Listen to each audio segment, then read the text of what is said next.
আমার এক পরিচিত লোক আছে, পাইলট ছিল, পাইলট। যেমন ওনাকে দেখলে বুঝবে না কেউ ইঞ্জিনিয়ার ছিল, বাংলাদেশ বিমানের ফ্লাইট ইঞ্জিনিয়ার ছিল, কেউ বুঝবে না, মনে করবে হুজুর।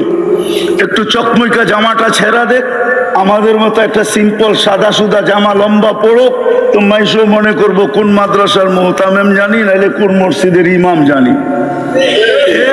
আমার এক বন্ধু আছে পরিচিত পাইলট, যখন প্রথম পরিচয় হয় ওর সাথে মক্কায় পরিচয় হয়েছে আমার, উমরা করতে যায়, তোয়াফ করতে, সাই যখন করতেছিলাম তো পরিচয় হয়েছে। তো আমি জিজ্ঞাসা করলাম, তুমি এত বড় এয়ারলাইন্সের পাইলট, তুমি এরকম হুজুর হলে কি করে? তোমার তো হুজুর হওয়ার কথা না, তখনও সে রানিং পাইলট, তোমার তো হুজুর হওয়ার কথা না। হাসতেছে আর বলতেছে, মুফতি সাহেব আমার জীবনের কাহিনী আছে। আমি বললাম, কি কাহিনী? আমি একদিন ফ্লাইট নিয়ে যাইতেছিলাম হেথ্রো এয়ারপোর্টে, লন্ডন যাইতেছিলাম, কিন্তু ফ্লাই যখন করতেছিলাম তখন সবই ঠিক ছিল।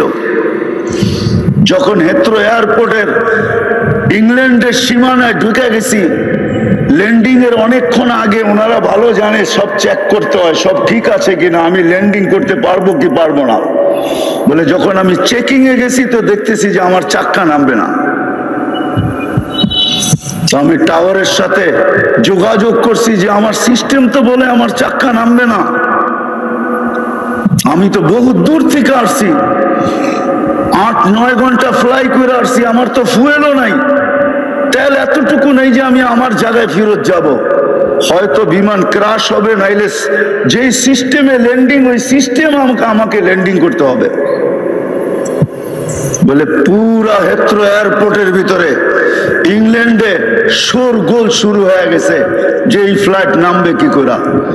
কিন্তু ওনারা ভালো জানে এরকম পরিস্থিতিতে ফ্লাইট কিভাবে নামে, সিস্টেম আছে দুনিয়াতে, তোরা সমস্ত ব্যবস্থা রেডি করছে।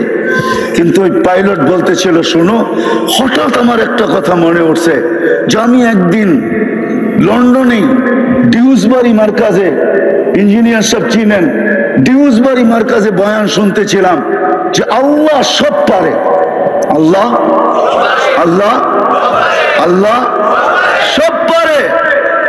বলে ওই কথা আমার দিলের ভিতরে গাইতেছিল, আর আমি ওই কথা আমার দিলের ভিতরে এরকম এফেক্ট করছে, আঘাত করছে যে আমি সুইচের ভিতরে চাপ দিয়ে আল্লাহু আকবার বলে আল্লাহ সব পারে বলে চাপ দিছি, চাক্কা গড়গড়ে নেমে গেছে।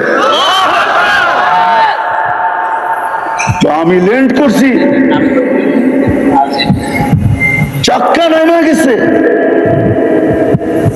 আমি ল্যান্ড করছি, সারা এয়ারপোর্ট পরেশান হয়ে গেছে যে তুমি আমাদের সাথে নাটক করছো নাকি, এটা কি নাটক করার বিষয়?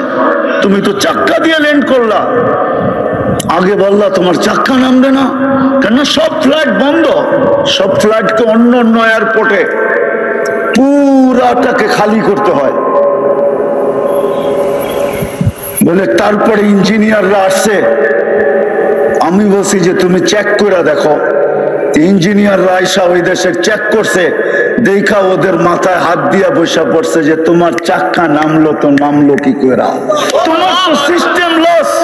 বলে দ্বিতীয়বার আমার মন থেকে না, মন থেকে এবং মুখ থেকে চিৎকার দিয়া বাহির হয়েছে, আমার আল্লাহ সব পারে। বলে বাহির হয়েছি, চাবিটা দিছি আর বলছি আমি চললাম, 4 মাস লাগাবো তারপরে ফিরবো, এর আগে ফিরবো না। ইচ্ছা চাকরিতে রাখো, না হয় না রাখো। আজীব।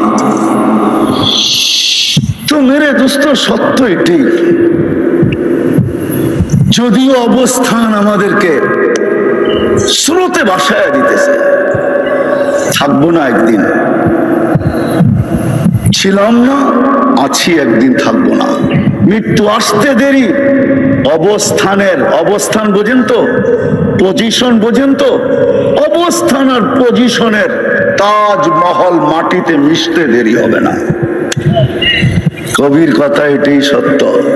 যদিও সারাদিন নিশায় থাকি, তুঝে दुन्हाई के रहूं सबसे आला, हो जीनत निराली हो फैशन निराला, यूं ही जिया करता है क्या मरने वाला, तुझे हुस्न जाहिर ने धोखे में डाला, जगह जी लगाने का दुनिया नहीं है, ये इबरत की जा है तमाशा नहीं है।